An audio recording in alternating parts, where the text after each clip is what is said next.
Il y a environ 20 000 ans, au milieu des arbres délicatement éclairés par le soleil rougissant de Dordogne, un petit groupe d'hommes chante une mélodie inconnue.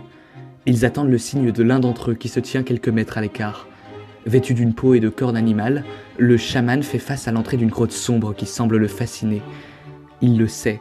Ce qui les attend dans cette grotte, lui et son petit groupe, est une fresque gigantesque qui s'étale dans plusieurs salles de la cavité, rebaptisée quelques dizaines de milliers d'années plus tard, la chapelle Sixtine de la préhistoire.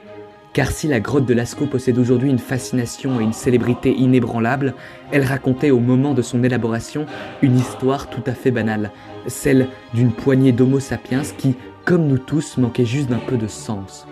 Alors, au moment où la nuit tombe sur notre petit groupe, aucun de ces hommes et de ces femmes ne s'imagine que ce qu'ils s'apprêtent à faire à l'intérieur de la grotte restera à jamais l'un des plus grands mystères pour les préhistoriens de notre ère.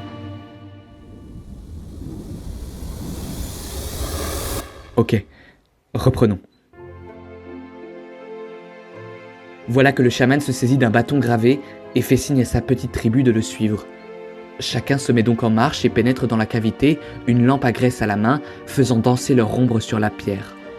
Le chaman, toujours en tête, reste silencieux, mais il sent déjà les premiers esprits se rapprocher en même temps qu'apparaissent les immenses dessins sur les murs. Ce n'est pas la première fois qu'il les voit. Avant qu'il devienne chaman, l'homme qui n'était qu'un enfant avait vu l'ancien sorcier représenter un cheval sur ses parois. Puis, quand il avait pris sa place, il s'était lui aussi attelé à la peinture. Le chaman indique à son groupe de s'asseoir au milieu de cette immense salle décorée par de grandes peintures d'animaux qu'on nommera bien plus tard la salle des taureaux. Les hommes se remettent à chanter et à frapper leurs pieds sur le sol, tandis que le sorcier s'anime gentiment. Ses mouvements suivent le rythme lent de la musique, ses doigts fins se soulèvent délicatement et emportent avec eux tout le bras comme si un marionnettiste jouait avec des fils invisibles accrochés à chacun des membres de l'homme. Puis, la mélodie s'accélère et s'intensifie. Au centre de la salle, les gestes du sorcier deviennent rapides et amples. Il manque de s'écraser à plusieurs reprises sur ses semblables ou sur les murs de la grotte. Le son devient assourdissant, la frénésie étouffante et l'homme définitivement animal. Dans un dernier geste, le marionnettiste invisible projette le corps du chaman contre l'un des murs décorés. L'homme tend ses deux mains vers la roche, tente de la repousser et se fige brusquement en même temps que la musique.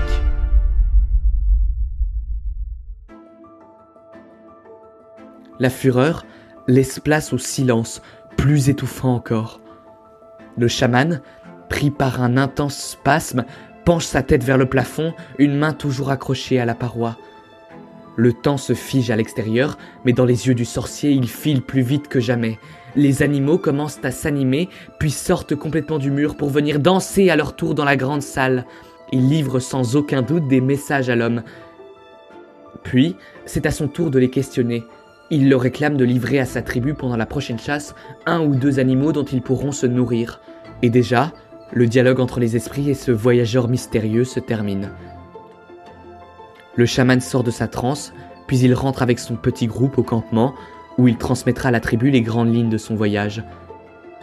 Lui seul est capable d'interagir avec les esprits, mais nul n'est capable de vivre sans y croire. Leur religion animiste est nécessaire pour vivre, pour trouver du sens, et les peintures rupestres en sont la seule trace. L'histoire à laquelle vous venez d'assister n'est que l'interprétation d'une des hypothèses à propos des peintures rupestres comme celle de Lascaux. En fait, il y a plusieurs théories qui permettent d'expliquer ces peintures. La première a été établie au moment de la découverte des grottes de Lascaux, c'est ce qu'on a appelé la thèse de l'art pour l'art. Cela signifie que les hommes de cette époque auraient peint sur la roche des cavernes pour la même raison que nous peignons sur des toiles ou du papier, c'est-à-dire que ça nous plaît, qu'on trouve ça beau, et rien de plus. Mais rapidement, cette première hypothèse a été réfutée et remplacée par une seconde, celle de la magie de la chasse. Ici, les hommes ne peignent pas seulement, voire même pas du tout, pour l'esthétique de la peinture, mais ils y trouvent une réelle utilité. Le but était en fait de dessiner des animaux pour que, lors de la prochaine chasse, ces animaux apparaissent en abondance. Le dessin pouvait, selon cette théorie, influencer la réalité. Mais cette seconde hypothèse a elle aussi été abandonnée, notamment pour la raison que les hommes ne dessinaient pas seulement les animaux qu'ils chassaient, mais aussi en moins grande quantité des ours ou des rhinocéros. Une troisième thèse a alors interprété les peintures comme les représentations des mythes de ces hommes de manière complexe et structurée. Enfin, La dernière hypothèse, celle que j'ai développée en introduction, c'est celle pour laquelle on aurait affaire au résultat de transes chamaniques. Alors qu'est-ce que le chamanisme ? C'est une religion, mais une religion très différente des religions monothéistes dont on a l'habitude dans notre monde occidental. Le chamanisme imagine le cosmos comme un univers à plusieurs étages.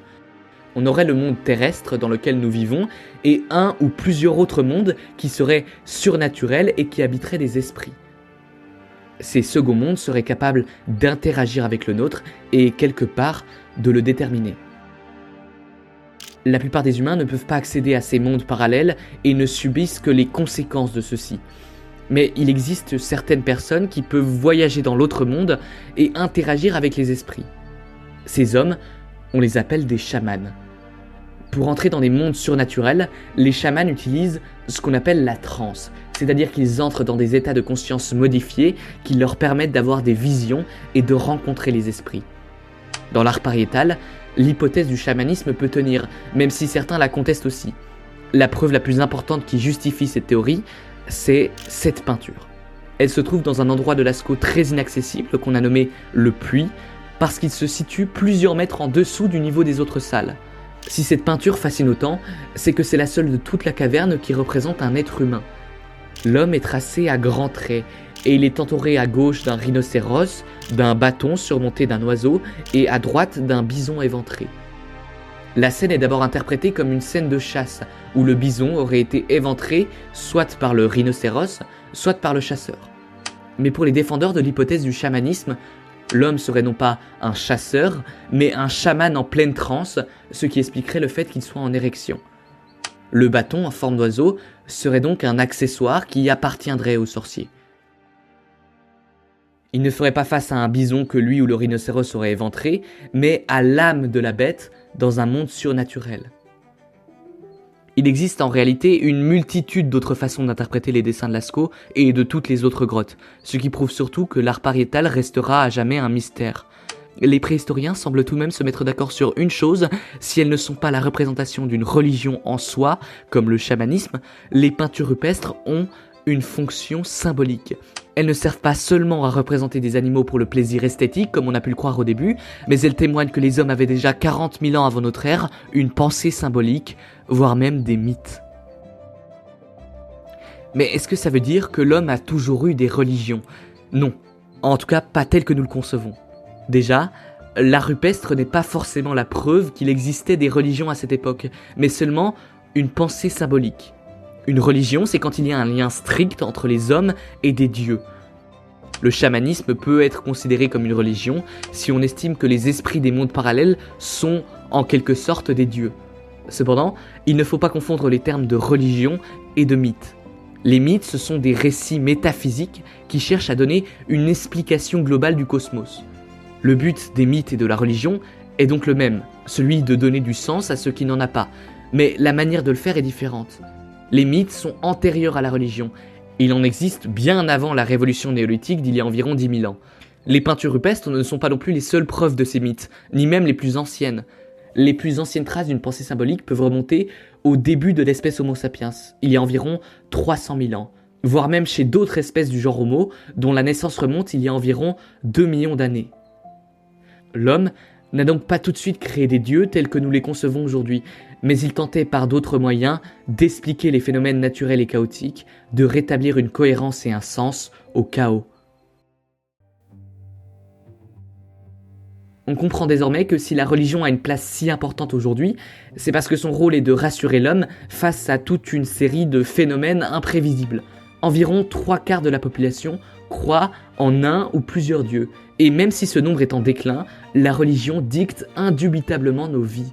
L'homme est donc une espèce qui a besoin de la religion, ou du moins d'un équivalent pour survivre. Mais pourquoi un tel phénomène est devenu aussi répandu à travers le temps et l'espace ? Quelle est réellement son utilité et quel est son avenir ? Le premier philosophe à avoir théorisé l'idée que l'homme avait créé Dieu pour donner du sens et calmer ses angoisses s'appelle Ludwig Feuerbach. Au XIXe siècle, Feuerbach explique que l'homme projette sur une figure religieuse toutes ses qualités les plus vénérables pour se rendre soi-même indigne face à cette perfection. Il faut donc comprendre l'homme pour comprendre Dieu, car l'homme a créé Dieu à son image et non l'inverse. On pourrait décrire en profondeur la thèse de Feuerbach, mais je crois qu'en avançant de moins d'un siècle seulement dans le temps, on trouve un autre philosophe plus connu, mais aussi plus critiqué, qui a repris l'hypothèse de Feuerbach pour la développer beaucoup plus en détail, Sigmund Freud. Alors, ne fuyez pas tout de suite en entendant le nom de Freud, je vous en prie. L'ouvrage sur lequel nous allons nous baser n'utilise que très peu de sa théorie psychanalytique. En fait, L'avenir d'une illusion, le livre de Freud dans lequel il fait la critique de la religion, se rapproche plus de l'essai philosophique que de l'ouvrage de psychologie. Malgré tout, il faut se plonger rapidement dans la conception freudienne de l'homme pour comprendre les raisons qu'il attribue à la conception d'un ou de plusieurs dieux. Freud commence par dire que l'homme est fondamentalement animé par des pulsions, et notamment des pulsions destructrices qui ne le permettent pas de vivre avec autrui. L'homme, selon Freud, n'est pas naturellement enclin à vivre en société, et il a besoin d'une autorité, d'un chef, pour lui permettre de réprimer ses pulsions les plus violentes. La première autorité à laquelle l'homme se soumet, c'est évidemment les parents, et plus exactement pour Freud, le père. La figure paternelle est une figure d'autorité en ce qu'elle permet deux choses essentielles. La première, c'est, comme nous l'avons dit, de calmer les instincts et les désirs de l'enfant qui sont incompatibles avec la vie à plusieurs. Pour cela, il n'y a selon Freud qu'un seul moyen, c'est la menace d'un châtiment. Pour que l'enfant ne réponde pas à son désir instinctif d'agresser de quelque manière que ce soit la première personne qu'il croise, il faut qu'il sache que s'il le fait, il sera sévèrement puni. La figure paternelle est donc de ce point de vue une figure qui est crainte. Mais il existe un deuxième élément qui va de pair avec la crainte du châtiment, c'est la protection. Le père est aussi celui qui sait protéger et rassurer l'enfant face à toute une série d'angoisses liées aux dangers de la nature et du destin. C'est par exemple la mort ou les phénomènes naturels qui sont deux choses absolument imprévisibles et donc angoissantes. C'est ici qu'on aperçoit toute la dualité et tout le paradoxe de cette figure paternelle. Le père est à la fois redouté et aimé.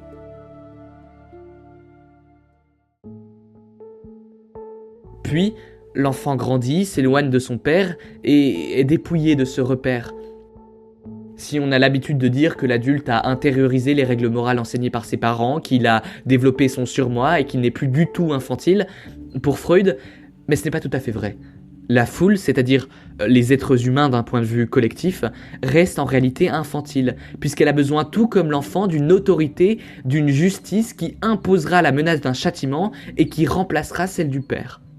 De ce point de vue, la civilisation, la société, prend ce rôle puisqu'elle impose sa justice, qui est évidemment celle du tribunal.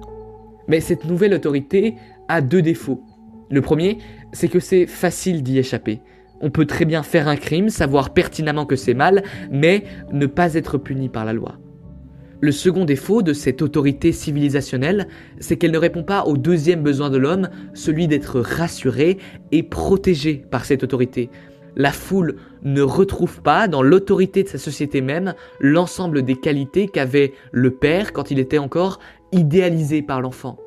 C'est ici, vous l'aurez compris, que la religion rentre en jeu.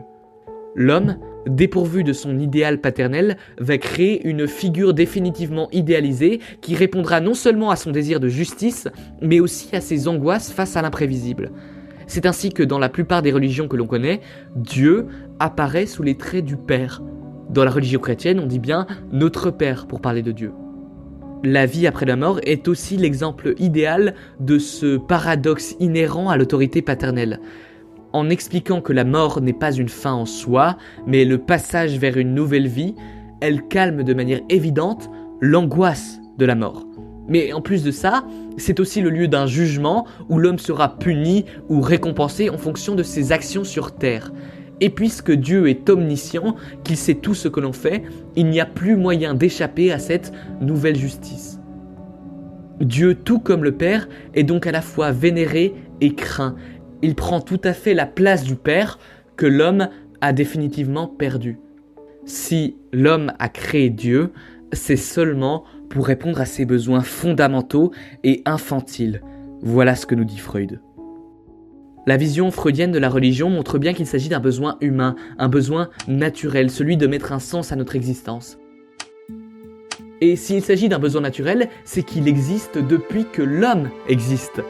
Même si le résultat diffère un peu de nos religions d'aujourd'hui, l'homme s'est toujours raconté des histoires. Il a projeté des images symboliques afin de calmer ses angoisses de tout ce qui est imprévisible. Dès le moment où il a compris la nécessité de vivre en société, peu importe la taille de celle-ci, il a aussi désigné un chef, spirituel ou non, qui lui fait subir un châtiment lorsqu'il répond à ses désirs les plus violents. Mais si la religion est seulement la réponse à un besoin naturel, Freud considère que ce n'est pas la bonne solution. Il a tout de même une vision assez critique de la religion, parce que pour lui, c'est une illusion, une image faussée de la réalité. Le livre dont je viens de tracer les grandes lignes s'appelle « L'avenir d'une illusion », parce que si Freud a montré les origines de la création des idées religieuses, c'est pour mieux questionner leur futur. Et il a bien raison, car aujourd'hui notre rapport à la religion semble complètement changer. Le nombre d'athées ou d'agnostiques ne fait qu'augmenter dans le monde, et le nombre de religieux est en immense déclin. C'est comme si ce besoin pourtant si humain et si naturel de donner du sens à nos existences n'était plus si essentiel.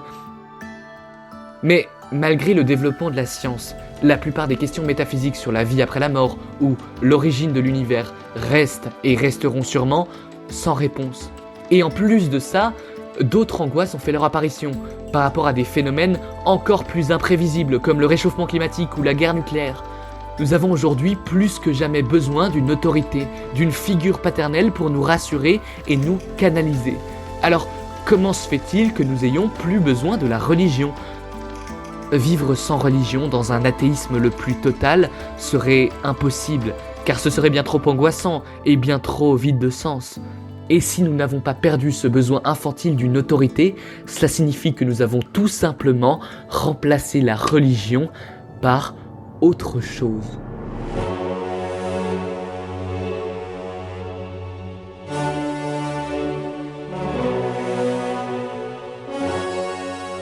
Comme les hommes du Paléolithique, les athées sont dépourvus de religion dans le sens strict du terme, mais ils ne sont pas pour autant dépourvus de mythes. Ces hommes sont, tout comme les autres, incapables de vivre sans histoires légendaires, car elles permettent de donner du sens. Alors si vous êtes athée ou agnostique, je vous invite à vous poser très sérieusement ces quelques questions. Quels sont les mythes, les grandes idées qui me gouvernent et qui jouent sur moi le même rôle qu'une religion ? Quelles sont les croyances qui, si je venais à y renoncer, détruiraient au passage toute la conception que j'ai de moi-même ? Prenez conscience, mes amis, que ces nouveaux mythes postmodernes, qu'ils soient des idéaux politiques, scientifiques ou même philosophiques, sont eux aussi des illusions.